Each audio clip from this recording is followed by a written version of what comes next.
Well, good evening. Deanne, thank you for those kind words. I'm sure Barry is jealous right now. Is that right? How come you're sitting in a row by yourself? Well, Harry's here too. Anyways, Tina, I just wanted to congratulate you on the merger of Newsweek with the Daily Beast. And the result is a new endeavor. Say here, it's a new endeavor that Tina has named News Beast. Actually, I think that's a series of shows on Discovery Channel, but that's something else. Anyways, there are a few people who've done more than Tina to shine the spotlight on the achievement of women. In the current issue of Newsweek, the first since she took over as editor, Tina profiles women all over the globe who are making a big difference and inspiring all of us to do better. And I certainly see that in New York. Our home is a home to more than 4 million women. They make up half of our population, and I think it's fair to say they probably do more than half of the work. At least Diana told me to say that. Fortunately, I don't have to go very far to get a woman's perspective at City Hall.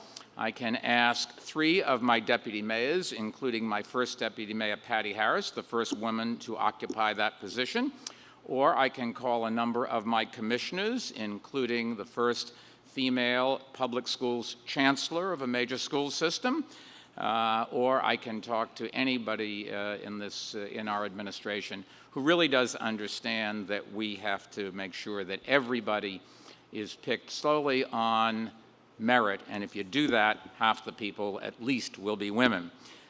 We've made a deliberate statement by appointing these women, but the truth is the real criteria is talent, and they certainly are. And of course, when we face a tough issue, I need some really good advice. I call on another woman, and that is my 102-year-old mother. After being on this planet for 102 years, you have a right to be an expert on just about every subject. So those are the women in my world. There are so many more inspiring women in the world, and during this summit, you are going to hear some of their incredible stories.